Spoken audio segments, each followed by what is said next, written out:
할렐루야. 네, 수능이 오늘 끝났습니다. 너무 고생하셨습니다. 너무 애쓰셨습니다. 어, 그리고 우리 부모님들도, 우리 수험생들도 다 너무너무 어, 고생하셨습니다. 이제 정말 여러분들에게 축복만이 있기를 원합니다.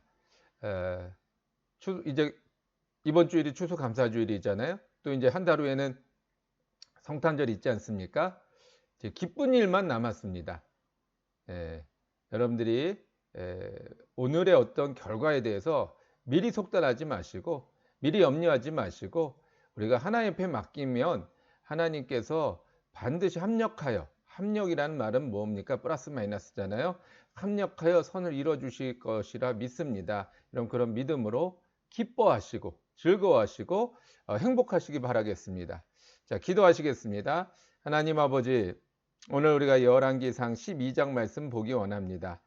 아버지 주님, 너무나도 힘들고 어려운 이 시기와 상황 속에서 우리가 하나님으로 인하여 기뻐하기 원합니다. 하나님으로 인하여 행복하기 원합니다. 우리가 그런 하나님을 알기 위해서 한 말씀을 보기 원하오니 주여 우리에게 올바른 것을 깨달아 알 수 있도록 주님 인도하여 주시고, 또한 우리가 그 깨달은 대로 행할 수 있도록 주여 우리의 인생과 삶을 주관하여 주시옵소서. 예수님 앞에 모든 것 맡겨드리오며 예수님의 이름으로 기도드렸사옵나이다. 아멘. 자, 열왕기상 12장은요 이 솔로몬이 갑작스럽게 너무 어떻게 보면 다윗보다 더 위대한 왕이 될 수 있었음에도 불구하고 그가 말년에 너무나도 이렇게 좀 큰 잘못으로 인하여 그냥 뚝 끊어진 것 같아요. 마치 이렇게 드라마가 막 진행되다가 그냥 갑자기 뭐 이렇게 한 40대에 막 건장하게 주인공이 이렇게 막 승승장구하다가 갑자기 뭐 80대 노인이 돼가지고 나 이제 간다 하고 이렇게 끝나버리는 것 같은 그런 느낌이 드는 내용이 11장이었습니다. 그렇게 솔로몬이 갑작스럽게 죽고, 갑작스러운 건 아니죠. 일단 시간이 40년이라는 시간이 지났지만 너무 잘못된 모습으로 인하여 결국에는 어, 솔로몬의 아들 때인 르호보암 때 나라가 쪼개어질 것이다 라는 예언으로 11장이 마무리되고요.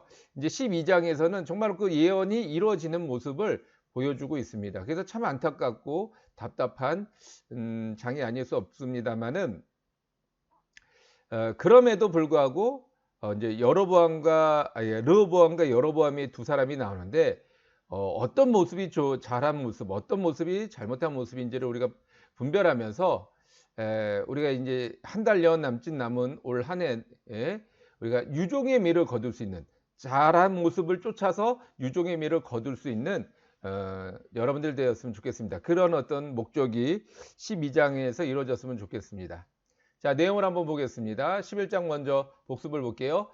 하나님은 솔로몬의 잘못을 인하여 이스라엘을 둘로 쪼개고 여로보암에게 거의 모든 지파를 주려고 합니다. 그런데 그 와중에서도 하나님은 다윗을 생각하셨고 다윗과 한 약속을 지키셨습니다. 그리고 다윗의 후손으로 예루살렘의 등불을 지키게 했습니다. 하나님은 신실하신 분입니다. 하지만 하나님의 심판도 신실하게 이루어지고 있습니다. 그래서 하닷, 르손, 여로보암에 이르기까지 하나님의 심판은 신실하게 진행되어 갑니다. 그래서 우리는 누구보다도 하나님과 화목해야 합니다. 그러니까 솔로몬이 성전 건축하고 제일 먼저 드렸던 제물이 화목제잖아요. 우리가 화목하게 하기 위해서, 하나님과 우리가 화목하게 하기 위해서. 그리고 왜 그랬어요? 이유와 목적이 뭐예요? 하나님은 약속하신 것을 지키시는 분이시기 때문에 그래요.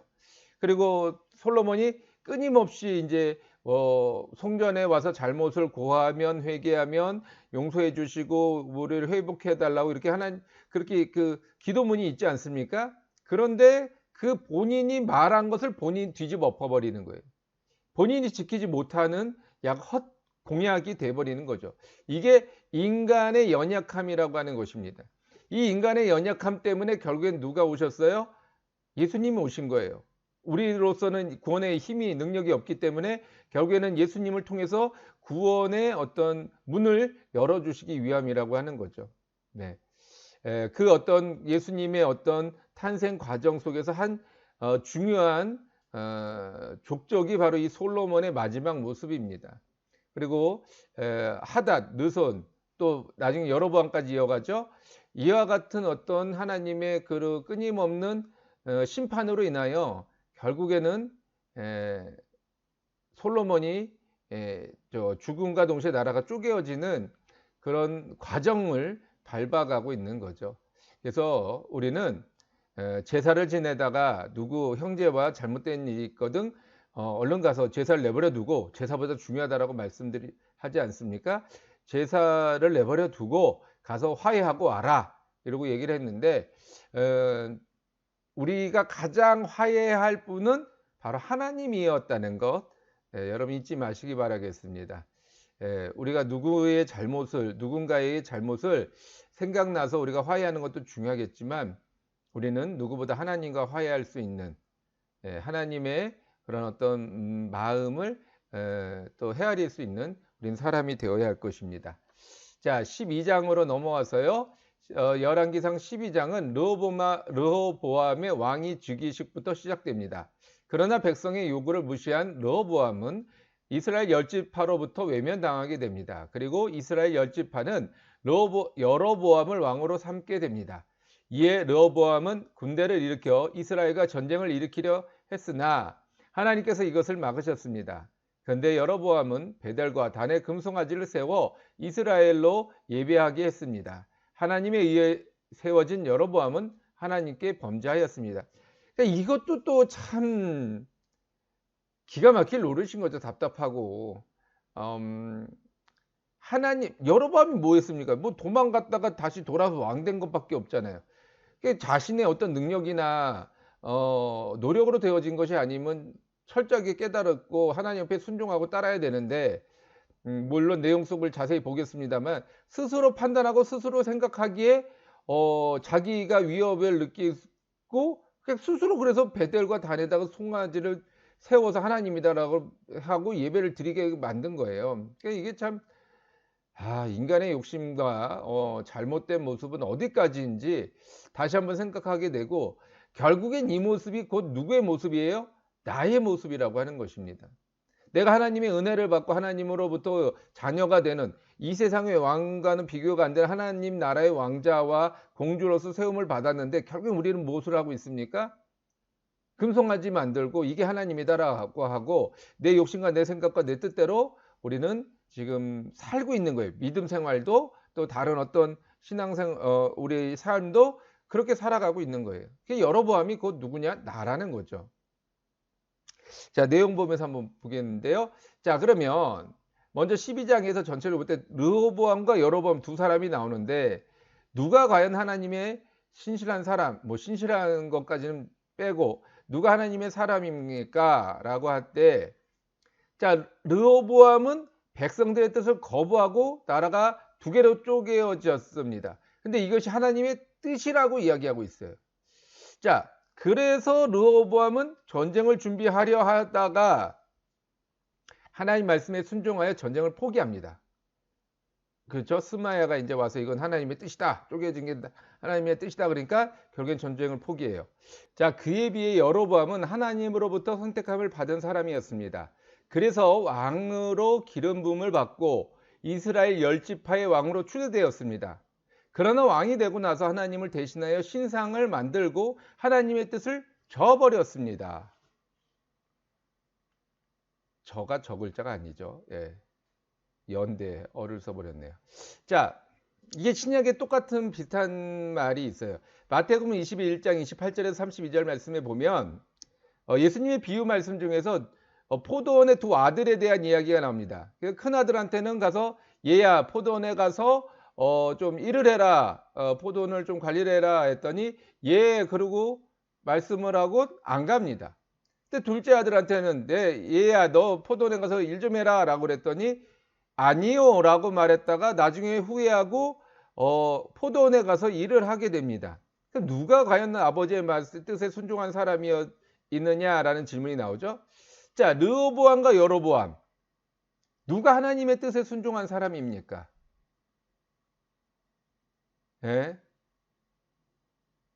우리가 이 말씀을 통해서 우리가 과거의 모습을 자꾸 이야기하잖아요. 내가 과거에는 하나님 앞에 이렇게 헌신하고 봉사하고 하나님을 뜨겁게 믿었고 하나님의 은혜 안에 살았고 뭐 은혜 아니면 살 수 없었고 뭐 우리가 과거의 어떤 신앙의 어떤 모습에 대해서는 자부심을 가지고 지금 살아가고 있습니다. 그러면 지금과 미래는, 그러니까 과거의 이야기를 한다는 건 지금이 과거보다 못하다라는 전제하에 지금 우리가 과거 이야기를 하는 거 아니겠습니까? 그럼 현재가, 과거보다 현재가 지금 신앙생활이 부족하다면, 연약하다면 미래는요. 앞으로 우리가 세월이 가면 갈수록 힘도 약해지고 몸도 약해지고 다 약해지고 뭐 여러 가지 부족해질 텐데, 그럼 미래는요. 더 연약해지지 않겠습니까? 그러면 과거에 하나님을 안 믿었던 사람이 지금 미래에 하나님을 잘 믿게 될 사람과 과거에 열심히 믿었던 사람이 미래에 하나님을 잘 믿지 못하는 사람과 어느 게 과연 하나님 앞에 순종한 사람이 되겠습니까? 말씀으로 바로 들어가겠습니다. 답은 여러분들이 아실 거라 생각합니다. 자, 4절 말씀입니다. 왕의 아버지가 우리의 멍에를 무겁게 하였으나 왕은 이제 왕의 아버지가 우리에게 시킨 고역과 매운 멍에를 가볍게 하소서. 그리하시면 우리가 왕을 섬기겠나이다. 자, 온 이스라엘은 르호보암을 왕으로 삼고자 하였습니다. 하지만 그 전에 솔로몬으로부터 내려온 무거운 짐을 가볍게 해줄 것을 요구하였습니다. 솔로몬의 집은 선정 건축이나 그러니까 궁궐이죠. 건축이 아니었습니다. 그의 호의호식을 위한 것이었습니다. 그래서 당연히 들어줘야 할 요구였습니다. 여러분 어떻게 생각하십니까? 백성들의 어떤 요구를, 가볍게 해달라고 하는 요구를 르호보암 왕이 왕으로서 등극하는 조건이 된다라고 한다면, 여러분들이 르호보암의 위치와 상황이 있다면 어떻게 하시겠습니까? 물론 우리가 결론을 알기 때문에 들어주겠다라고 말씀을 하시겠죠. 그런데 그 이유를 한번 생각해 보자는 거예요. 그러니까 무작정 백성이 요구하면 들어줘야 된다라는 건 아니죠. 우리가 지금 요즘 시대에 보면 마치 너무 다수결의 원칙을 강조하다 보니까 그냥 많은 사람이 요구하면 무조건 들어야만 하는 그런 세태라고 할까요? 그게 우리 교회 안에도 자꾸 스멀스멀 들어오는 것 같아요. 교회는 하나님의 집이고 하나님이 주인이신 곳입니다. 하나님의 뜻에 맞느냐 안 맞느냐를 우리가 먼저 판단해야 할 부분이지, 그냥 많은 사람이 무조건 해야 됩니다 그러면 다수결의 원칙에 의해서 그러면 합시다, 이거는 아니라는 거예요. 세상은 그렇게 될지 모르겠지만 교회는 그러면 안 된다는 거죠. 자, 그러면 그러니까 르호보암이 안 들어주었는데 이 백성들의 요구는 들어줘야 할 것이었느냐 아니었느냐 우리가 한번 판단해 보자는 거예요. 자, 그럼 한번 질문 들어가 볼게요. 솔로몬의 멍에는 무엇일까요? 11장, 그러니까 바로 앞부분이죠. 3절에서 8절 말씀을 보면 일단 처첩이 1000명입니다. 그쵸? 처첩이 1000명이나 되면, 자, 생각을 해보세요. 솔로몬의 그러니까 왕비죠. 후궁들이죠. 자, 이런 사람들은 어떤 생활을 하는 사람들입니까? 각자 집에서 그냥 농사 짓다가 솔로몬이 부르면 어머나 그리고 꽃단장하고 이렇게 달려가는 사람들입니까? 아니죠. 궁궐에서 각자 다 생활하고 있는 사람들이에요. 자, 1000명이나 되는 사람들에게 딸린 궁녀들을 한번 생각해 봅시다. 뭐 한 명당 10명씩만 잡아도 몇 명이 사는 거예요? 그러면 10,000명이 사는 거잖아요. 그러면 이 11,000명이나 되는 여자들이 생활하는 그 궁궐에서 들어갈 여러 가지 물품들, 물론 남자들도 뭐 화려하게 그지없는 사람들도 있습니다만은 이 여자분들의 그 화려함은 더 남자들보다 좀 더 심하죠. 자, 그러면 이 여러 가지 물품들을 다 어디서 가져온다는 거예요? 백성들에게서 가져오는 거죠. 또 더 나아가서 그들의 그 처첩에 1000명이나 되는 사람들이 가져온 각종 신상들과 그 제사장들, 그들 앞에 드려질 제사들의 물품들은 또 얼마나 많습니까? 이 3절에서 8절에 보면 막 몰록 뭐 무슨 신, 뭐 아스다로 뭐 계속 신들이 다 나오잖아요. 자, 이 신들에게 제사를 지내요. 정기적으로 제사를 지냅니다. 그 제사 지내려면 제사장들이 있어야죠. 제사장들뿐만 아니라 거기에 딸린 어떤 뭐 시녀들, 뭐 거기에 딸린 그런 어떤, 그러니까 이 우리식으로 말하면 제사장과 레위인들 같은 사람들이 또 있어요. 이 사람들이 생활하고 먹고 생활하는 거 다 솔로몬이 책임져야 돼요. 제사 지내는 어떤 물품들 다 솔로몬이 책임져야 돼요. 자, 이것을 또 그다음에 신전을 짓고 뭐 이렇게 뭐 국고성을 짓고 여러 가지 그 이후로 성전 건축과 그다음에 궁궐 건축 이후로 여러 토목공사를 이루어졌는데 이게 다 뭐냐 이거예요. 이게 다 멍해라는 거죠. 자, 이게 솔로몬의 멍해였습니다. 이거를 들어줘야 될까요? 말아야 될까요, 여러분? 여러분 생각은 어떻습니까? 저는 당연히 들어줘야 된다고 생각합니다. 그러니까 백성들의 요구니까 들어주는 게 아니라 논리적으로 생각하고 상식적으로 생각해도 이건 말이 안 되는 거였어요. 자, 그러면 우리가 왕을 섬기겠나이다라고 이야기하는 이 부분이 조금 우리들의 어떤 뭐랄까 그럴까 우리나라의 왕정과는 좀 다른 부분이니까 이게 좀 이해가 잘 안 되실 수 있어서 한번 써봤습니다. 우리나라 왕은 세습이었어요.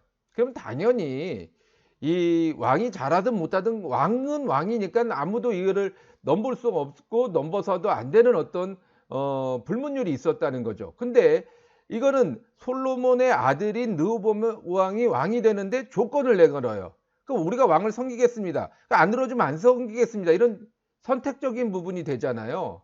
이게 여러분 어떻게 우리가 이해를 해야 되는가? 당시에 이게 3000년 전에 어떤 이 나라는 도시 국가였습니다. 지금처럼 왕정 국가들이 아니었어요. 도시 국가들이 모여서 그중에 대표적인 왕을 세워 가지고 이 왕을 그러니까 이렇게 뭐라고 할까 이게 그러니까 미국식으로 이게 각 주마다 주지사가 있고 그 주를 대표하는 전체를 대표하는 대통령이 있지 않습니까? 그런 식이라는 거예요. 그러니까 이 도시 국가들이 어떤 모여서 하나의 왕을 세우고 이 왕을 따르는 어떤 그런 제도였습니다. 그러니까 막 절대 궁정, 왕정 이런 시대가 아니라 각 지파마다 하나의 도시 국가처럼 세워지고 그다음에 이 중에서 대표격인 왕을 세워서 그 왕에게 순종하고 따르는 것이 당시의 어떤 왕정 국가의 모습이었다는 거예요. 왕국의 모습이었다는 거예요. 그러니까 우리가 섬기겠습니다라고 할 때 그 말이 나쁜 잘못된 말이 아니라는 거예요. 반역의 어떤 의도가 아니었다는 거죠. 자, 그다음에 3일이라고 하는 시간이 또 주어지지 않습니까? 자, 이 왜 3일일까요? 뭐 일주일도 있고 열흘도 있고 그런데 왜 3일일까요? 그거는 이제 당시에 어떤 그런 심사숙고하는 그 기간을 3일로 잡았습니다. 그래서 3, 7, 10은 완전 숫자라고 이야기하지 않습니까? 그래서 이 3일이라고 하는 숫자는 내가 심사숙고할 수 있는 완전한 숫자, 완전한 날이라는 거예요. 그래서 3일 동안 하루는 원로 장로들의 어떤 소리를 듣고 하루는 자기와 동역했던 그러니까 뭐 동문했던 그런 젊은 사람들의 이야기를 듣고 하루는 이제 본인이 정리를 했겠죠. 자, 뭐 내용 한번 읽어볼게요. 우리가 아는 대로 르호보암은 3일 동안 원로들과 청년들의 자문을 듣습니다. 그런데 르호보암은 청년들의 자문을 따르다가 이스라엘의 반발을 사게 됩니다. 그런데 이 모든 것이 하나님의 말씀을 이루기 위함이었습니다. 자, 하나님의 성전 건축, 그러니까 이제 내용을 한번 자세히 들어가 볼게요. 성전 건축이 몇 년에 걸렸어요? 7년. 자, 왕궁, 성전 이제 궁궐이죠. 궁궐을 건축하는데 몇 년이 걸렸어요? 14년. 그 도합 몇 년이에요? 21년이죠. 자, 거기에 비해서 솔로몬의 재임 기간은 40년이었다고 이야기하고 있습니다. 그러면 앞부분이에요. 성전 건축과 왕궁 건축은 앞부분이었습니다. 그러니까 앞부분에 힘들었다는 얘기를 29년이 지난 다음에 백성들이 와서 우리 힘들었으니까 그걸 빼주세요. 이미 다 끝난 거를 가지고 빼주세요. 이러고 얘기하겠습니까? 그게 말이 안 된다는 얘기죠. 자, 29년 동안 무슨 일이 있었는가? 우리는 11장 말씀, 특히 3절에서 8절의 말씀을 통해서 우리는 알 수 있는 거예요. 그래서 원로 대신들도 백성들의 노역을 덜어주는 것이 낫다라고 이야기를 했던 겁니다. 그러니까 이게 그냥 네가 왕이 처음 되니까 백성들의 마음을 사기 위해서라도 이걸 들어줘야 된다 이런 의미가 아니라 원로들이 보기에도 생각하기에도 이게 말이 안 되는 내용이었어요. 너무 기가 막힌 어떤 상황이었다는 거죠. 그래서 당연히 노역을 덜어주는 것이 낫다라고 얘기했던 겁니다. 자, 그러면 원로들의 어떤 그런 지식과 지혜에 청년들이 전혀 공감이 안 됐기 때문에 반대되는 의견을 냈을까요? 자, 청년들은 백성들을 더 힘들게 할 것을 요구하였습니다. 더욱 호화로운 생활을 위함이 아니었습니다. 이미 그 처첩들의 어떤 삶을 통해서 이미 솔로몬의 삶 자체가 호화로운 삶이었어요. 그러니까 르호보암도 그걸 충분히 누리고 살아왔죠. 아들이었으니까. 자, 그런데 더 호화로운 것을 누리기 위해서 이 백성들 고역을 짜야 된다, 뭐 이렇게 세금을 더 걷어야 된다, 뭐 이런 얘기를 한 것이 아니라고 저는 생각을 합니다. 성경에 뭐 그 부분에 대해서 자세히 나와 있지는 않으니까 저는 그렇게 생각을 해요. 자, 그런데 문제는 그게 아니라 권력이라는 거죠. 권력을 잡고 난 후에 더 큰 권력을 바라는 욕심. 이거는 동서고금을 막론하고 누구에게나 있었던 과오들 아닙니까?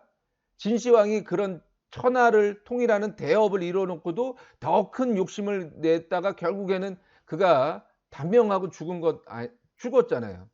그러니까 이거는 우리나라도 마찬가지고요. 큰 어떤 권력을 가진 사람들이 더 큰 권력을 얻기 위해서 욕심을 내는 것은 이거는 모든 사람들의 어떤 공통 분모라고 이야기할 수 있습니다. 우리나라에도 박정희 대통령이 그렇게 했다가 죽임을 당했고, 지금 현재도 시진핑이라고 하는 이웃나라 뭐라고 해요? 대통령이라고 해야 되나요?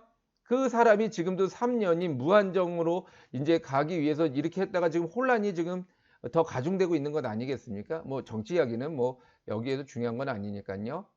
자, 그래서 욕심은 죄를 낳고 죄가 장성하여 사망을 낳는다라고 하는 잠언서의 말씀이 너무나 맞는 거죠. 그러니까 권력을 잡고 난 뒤에 백성들이 내 권력에 도전하는 것을 인정하지 않는 거죠. 그래서 내 새끼손가락이 아버지 허리보다 더 굵다라는 식으로 해가지고 아버지는 채찍을 했으나 나는 정갈 채찍으로 너희들을 괴롭히려 하라고 해서 이 권력을 더 공고히 하겠다는 욕심으로 그렇게 답변했다가 결국엔 다 잃어버렸습니다. 이게 이제 12장에 계속 저는 그렇게 지금 바라보면서 나가고 있습니다. 자, 24절 말씀입니다. 야훼의 말씀이 너희는 올라가지 말라. 너희 형제 이스라엘 자손과 싸우지 말고 각기 집으로 돌아가라. 이 일이 나로 말미암아 난 것이라 하셨다 하라 하신지라. 그들이 야훼의 말씀을 듣고 그 말씀을 따라 돌아갔더라. 자, 르호보암이 지금 그런 어떤 권력에 대한 욕심으로 인해서 결국에는 다 뺏겨버렸어요. 그러니까 10지파가 지금 여로보암에게로 가버렸습니다. 그 유다 지파하고 베냐민이라고 하는 조그만 지파 한 두 군데만 남아가지고 이 르호보암을 왕으로 섬기겠다고 이야기를 했어요. 자, 당연히 분노하죠. 지금 반역 아닙니까? 내 입장에서 보면은 아무리 이게 뭐 도시국가로 뭐 이렇게 연합체라고 해도 어쨌든 하나의 어떤 나라가 지금 갑자기 내 아를 섬기지 않고 따로 놀겠다, 따로 왕을 세겠다라고 하면 그걸 뭐 인정할 사람이 누가 있습니까? 권력 앞서서 봤듯이 우리가 권력욕이 강했던 르호보암인데 당연히 전쟁하겠다고 난리를 치죠. 더 기가 막힌 것은 이 르호보암이 이스라엘 백성들에 의해서 도망가는, 생명의 위협을 받아 도망가는 일까지 있었습니다. 자, 내용을 볼게요. 르호보암은 분노하는 이스라엘 백성들로부터 생명의 위협을 받고 급히 도망하였습니다. 그에 비해 여로보암은 하나님의 말씀대로 이스라엘 10지파의 왕으로 추대되었습니다. 르호보암이 분노하여 군대를 일으키는 것은 당연한 이치였습니다. 자, 여기서 한번 잠깐 볼게요. 지혜로운 솔로몬과 미련한 르호보암. 지금 르호보암은 미련한 선택으로 인해서 지금 모든 것을 잃어버렸어요. 그러니까 자, 지혜로움의 대표격인 솔로몬과 이 미련한 르호보암, 이게 적어도 아버지와 아들이면 같은 유전자 아니겠습니까? 그러면 어느 정도 뭐 똑같지는 않다 할지라도 어느 정도 이 유전자의 성향, 성격 이런 것들이 이어져야 되는데 이게 완전히 단절돼 있듯이 지금 끊어져 있다는 거예요. 자, 그다음에 두 번째 질문이요. 전쟁을 위하여 모은 군사가 18만 명. 지금 유대 지파와 베냐민 지파 가운데서 전쟁하자 해서 모여있는 사람이 18만 명이에요. 그럼 이 18만 명이 정당한 숫자인가? 사무엘하 24장 9절 이제 마지막 장이죠. 자, 거기 다윗이 인구조사라는 결과가 나옵니다. 24장 9절에 보면 인구조사를 했는데 그 인구조사는 종교세를 걷기 위한 세금의 목적이 아니라 군대를 파악하기 위한 군대의 인구조사입니다. 그러니까 군인으로서 참전할 수 있는 사람이 몇 명이 되는가 이걸 파악했는데 열지파에서 나온 숫자가 80만 명. 어마어마하죠. 자, 거기에 비해서 물론 그리고 유다 지파에서만 나온 인원이 50만 명. 이게 대단한 숫자 아닙니까? 그러니까 합이 130만 명이에요. 자, 그러면 일단 유다 지파에서 나온 숫자가 50만 명이라면 지금 모인 숫자가 18만 명이에요. 그 사이에 솔로몬 40년이 있었습니다. 평화의 시기 40년 동안 인구가 늘면 늘었지 줄지는 않아요. 그건 당연한 이치입니다. 그럼 40년이란 긴 세월 동안 인구가 더 늘어서 더 당연히 군대로 모일 사람은 늘어야 되는 게 정상이죠. 그러니까 근데 50만만 잡아도 18만 명이라는 숫자는 3분의 1에 불과한 숫자라는 거예요. 그럼 나머지 숫자 이 32만 명 어디 갔냐 이거죠. 어디 갔을까요? 안 모였다는 거예요. 쉽게 말하면 안 모였다는 거예요. 왜? 르호보암의 어떤 정책에 유다 지파도 반기를 들었다는 이야기죠. 뭐 앞서서 얘기했던 그 호화호식의 어떤 그런 폐해단을 유다 지파라고 안 겪었겠습니까? 당연히 겪죠. 유다 지파도 동일하게 우리도 솔로몬의 그 어떤 멍에를 우리도 가볍게 해달라. 유다 지파도 요구한 거예요. 근데 안 들어주니까 모이고 싶겠어요? 한 18만 명밖에 안 모인 거예요. 자, 거기에 비해서 지금 열지파 병력은 80만 명입니다. 전쟁을 만약에 한다고 가정을 해보세요. 이길까요? 질까요? 아무리 뭐 대단한 특수부대인지는 모르겠지만 그러니까 4대 1, 4명이 달라붙어가지고 한 사람과 싸운다 그러면 지는 건 뻔하지 않습니까? 무기가 어떤 대단한 차이가 있는 것도 아니고 그냥 다 똑같은 시대에서 쪽수로 일단 제가 말씀드렸지만 쪽수 전쟁이었다고 얘기했잖아요. 그럼 이게 말이 안 되는 거예요. 자, 이게 뭐 하여튼 요 부분에 이따가 또 계속 보고요. 자, 여로보암의 선지자 아히야와 여로보암의 선지자 스마야가 나오죠. 자, 이 부분을 여러분 염두에 두고 이제 이어서 계속 말씀을 보도록 하겠습니다. 솔로몬은 지혜의 대명사가 되었습니다. 그렇다면 솔로몬의 아들인 르호보암도 지혜의 아이콘이 되어야 하지 않을까요? 이것은 지혜가 솔로몬의 능력이 아니었음을, 그러니까 솔로몬의 유전자가 아니었음을 증명하고 있습니다. 잠언서 9장 10절의 말씀은 야훼를 경외하는 것이 지혜의 근본이요 라고 이야기하고 있습니다. 그러니까 야훼를 경외했기 때문에 지혜가 임한 것인데 야훼를 경외하지 않으면 지혜가 당연히 없는 거죠.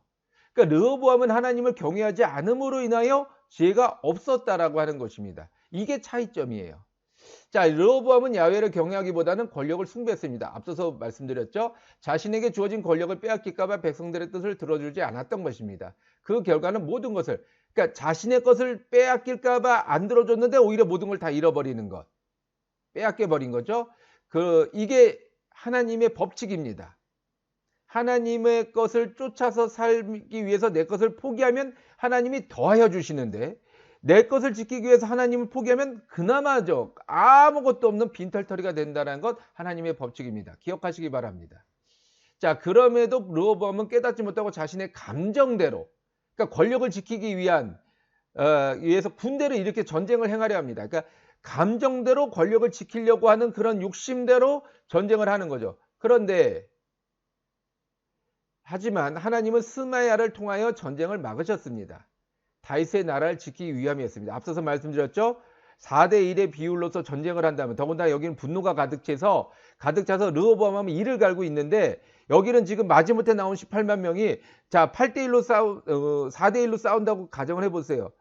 이 분노에 찬 이 4명과 떨떠름하게 나온 한 명이 싸우면 이기겠습니까? 지겠습니까? 나라가 망하는 거예요. 그거는. 그나마 유다 지파도 망해서 이 완전히 여로보암으로 통일될 수밖에 없는 상황에 이르게 된다는 거죠. 근데 하나님의 약속은 다윗의 나라를 지키겠다라고 말씀하신 거예요. 그래서 막은 거예요. 하나님이 르호보암이 이뻐서 막은 게 아니라 하나님의 약속을 지키기 위해서 막은 겁니다.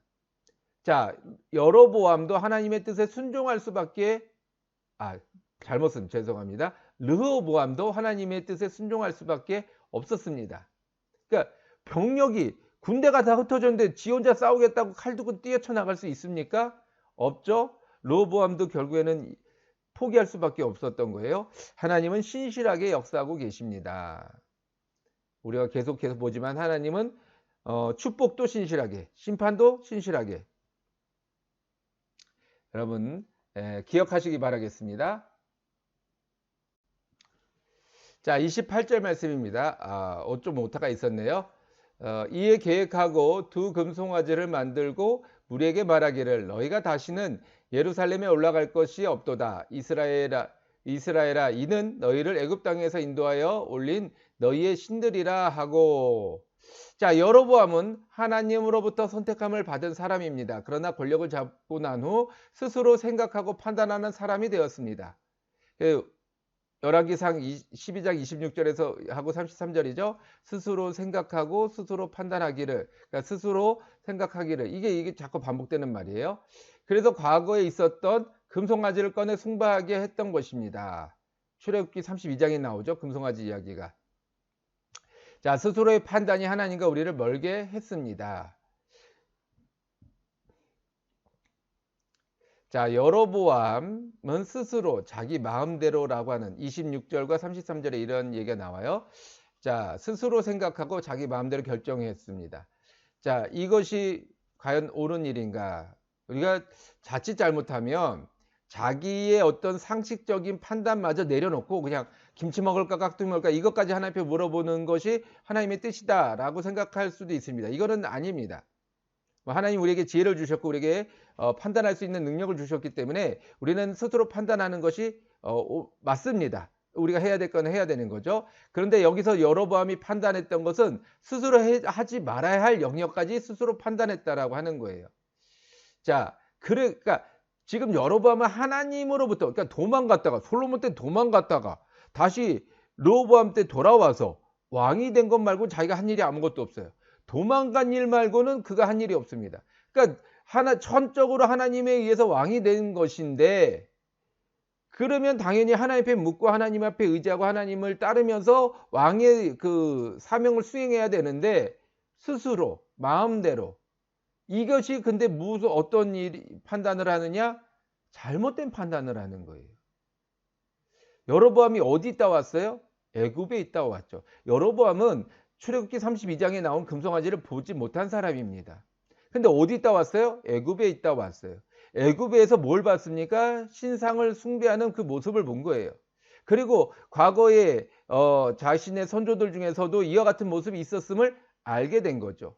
그리고 와서 한다는 짓이 뭐하냐? 자기가 봤던 금신상을 만들어서 세워놓고 이는 하나님이다라고 과거에 잘못했던 걸 그대로 답습합니다. 그게 어떻게 된 거예요? 스스로 판단했다는 거예요. 스스로 판단한 게 뭐예요? 죄를 지었다는 거죠. 우리의 기도가 스스로 판단의 기도입니까? 하나님이 원하시는 기도입니까? 우리가 스스로 판단 내려서 하나님 이걸 들어주셔야 됩니다라고 우리가 요구하는 그 기도가 결국에는 무엇을 말하는 거냐? 멸망의 길로 갈 수 있다라고 하는 거예요. 자, 두 번째 질문이요. 최대 수혜자 여로보암, 과대망상자 여로보암. 자, 이 말씀을 우리가 보았듯이 도망간 것밖에 한 일이 없는데 왕이 되었어요. 그러면 최대의 수혜자죠. 자, 그런데 이 말씀을 자세히 보면 26절과 33절 말씀을 자세히 보면 이제 나중에 백성들이 자기를 죽일 거라는 생각까지 하는 거예요. 그러니까 최대 수혜자이면서 결국엔 과대망상자로 전락해버린 거죠. 망해버린 거죠. 이게 여로보암의 한 사람의 두 가지 모습입니다. 우리가 하나님의 은혜 안에서 하나님의 자녀로서 최대의 수혜를 누렸다고 한다면 우리는 하나님을 의지하고 따르는 그런 사람이 되어야 하는데 우리도 똑같이 우리도 과대망상자가 되는 거예요. 이렇게 하나님 앞에 내가 헌신하고 수고하면 나의 노후는 나의 미래는 나의 자녀들은 내 모든 것들 누가 책임져 주지? 이러다 나 망하는 거 아니야? 이러다 나 그 집 꼴 나는 거 아니야? 이러다 나 어떻게 잘못되는 거 아니야? 우린 과대망상을 합니다. 그래서 자기 스스로 판단하기 시작해요. 자기 스스로 생각하기 시작합니다. 이렇게 저렇게 이렇게 뭐 그게 말씀드렸듯이 스스로 판단하는 게 나쁘다는 것은 아니에요. 근데 잘못된 생각으로 막 가다 보니까 하나님을 떠난 생각까지 막 이어져서 가는 거예요. 이게 잘못됐다라는 거예요. 판단하는 것은 하나님의 말씀 안에서 우리가 스스로 판단하는 것은 너무나 당연하고 좋은 이야기지만 하나님을 떠나서 우리가 잘못된 상황으로 나아가는 모습은 우리 과대망상자에 불과하다라고 하는 겁니다. 그래서 욥기서 말씀이죠. 내 시작은 미약하나 점점 창대해져 가는 게 아니라 점점 창대하게 망하여 가느니라. 망하느니라. 이게 지금 여로보암의 모습이라고 하는 거예요. 자, 내용을 한번 볼게요. 여로보암은 스스로 왕이 된 사람이 아니었습니다. 솔로몬 때문에 속절없이 애굽으로 피하기만 했습니다. 도망만 갔어요. 그렇게 피해만 다니다가 왕이 되었습니다. 이게 참 기가 막힌 노릇이죠. 그렇다면 하나님께 의지해야 합니다. 너무나 당연한 이야기 아닙니까? 하지만 여로보암은 스스로 생각했습니다. 스스로 잘못 생각했습니다죠. 스스로 생각했습니다가 나쁜 게 아니라 스스로 잘못 생각했습니다. 다윗 이야기 한번 볼게요. 다윗이 목동이 되었다가 왕이 된 것은 자신의 능력이 아님을 철저하게 깨닫고 순종함과는 비교되는 모습입니다. 다윗은 마지막 왕의 모습까지, 그러니까 왕의 마지막 모습일 때까지 하나님 앞에 의지하고 순종했습니다. 하나님 앞에 물었습니다. 하나님 앞에 모든 것을 자기는 아무것도 한 것이 없습니다라고 끊임없이 고백했습니다. 자, 우리의 자녀들이 계획한 대로 뜻한 대로 되어서 오히려 순탄하고 평탄한 길을 걸으면서 하나님을 떠난 사람들도 적지 않다는 거예요. 그러면 뭐 잘못되었기 때문에 하나님이 응답을 안 해줬기 때문에 우리의 계획대로 안 되었기 때문에 하나님을 떠났다라는 것은 말이 안 되는 거죠. 오히려 우리의 계획대로 되어서 하나님을 떠난 사람이 더 많다라고 하는 것이 퍼센테이지로 따지자면 더 많기 때문에 맞다라는 것이 될 수 있습니다. 여러분, 그럼에도 불구하고 우리의 계획을 아직도 내려놓지 못하십니까? 우리들의 어떤 뜻과 생각을 아직도 포기하지 못하십니까? 여러분, 우리는요, 죽을 수밖에 없는 존재예요. 죽는 건 다 싫어요. 저도 싫고 다 싫습니다. 하지만 죽을 수밖에 없는 존재라는 것은 바뀌지 않지 않습니까? 그러면 그걸 대비하고 준비하는 우리의 자세와 모습이 이어져야 되는데 우리는 계속 포기하지 못하고 포기하지 않고 죽음을 피하려고만 해요. 죽음을 피하려고 한다는 것은 아픔을 피하는 것이고 질병으로부터 자유함을 누리려고 하는 것이에요. 그러니까 아프라는 얘기가 아니에요. 여러분 무슨 말씀인지 이해가 되시죠? 우리들의 육체는 연약해져 가기 때문에 아픔과 고통이 어쩔 수 없습니다. 그러므로 인해서 내가 하나님 앞에 더 순종하고 따르며 의지해야 될 것이 무엇인가를 생각하기보다는 이 아픔을 좀 없애고 제하여 버려 주시고 이 괴로움과 고통을 사하여 주시고 그 다음에는 뭐예요? 내가 원하는 거, 내가 뜻하는 거, 내가 바라는 거를 행하고 싶습니다라는 게 우리들의 기도일 때가 있다는 거죠. 안 그러신 분들도 있습니다. 그러나 그러신 분들도 있다는 거예요. 그런 분들에게 이야기합니다. 내려놓으세요. 창대하게 망할 수 있습니다.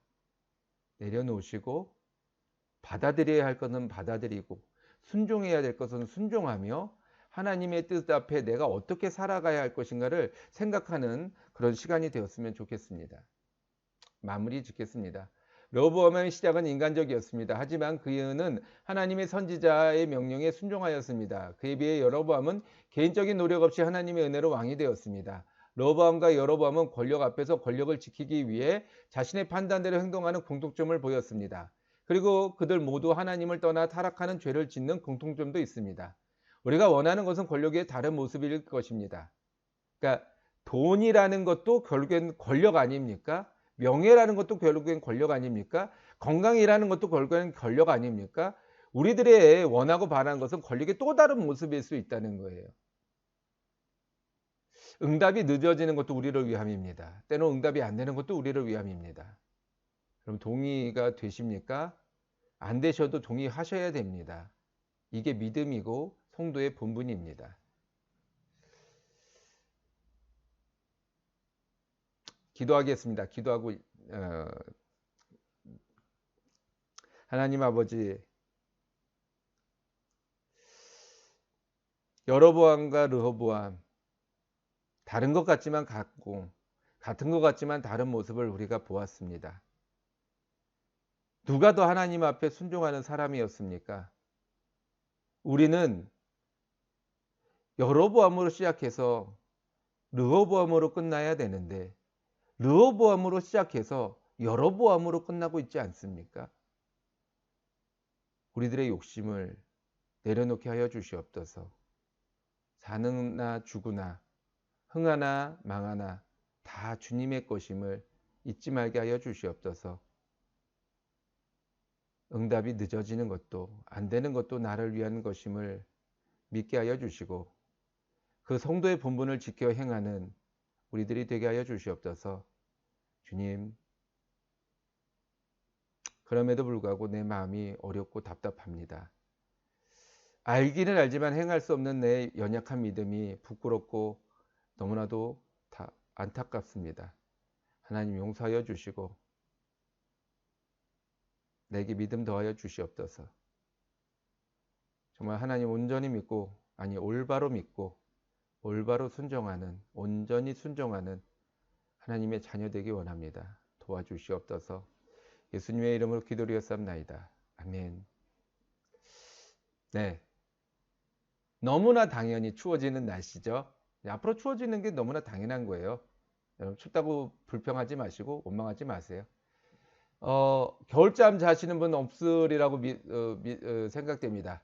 움츠리지 마시고 운동으로 건강을 지키시기 바라겠습니다. 저도 이 교회 주변을 가끔씩 걷기 시작했습니다. 거의 여기 와서 처음인 것 같아요. 한번 걸어봤습니다. 힘들더라고요. 여기 언덕이 있어서 그런지. 그래도 안 걸을 때보다는 낫더라고요. 물론 지금 많이 걷질 않았기 때문에 제가 운동합니다라고 말씀을 못 드립니다만은 하여튼 걸어보니까 안 걷는 것보다는 낫더라고요. 예. 여러분 조금이라도 걸으시고 단 무리하지 마세요. 예. 요즘 날씨가 추워지는 관계로 너무 과격한 운동은 오히려 건강에 해가 됩니다.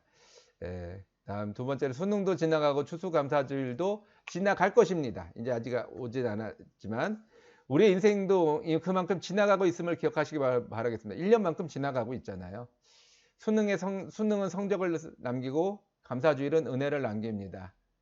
우리는 무엇을 남기겠습니까? 우리 이제 인생이 지나가고 있는데 올 한 해 무엇을 남기시기 원하십니까? 우리 말씀을 남기시길 바라겠습니다. 말씀대로 삶의 말씀을 여러분 남겨주시기 바라겠습니다. 말씀은 계속됩니다. 할렐루야, 건강하세요.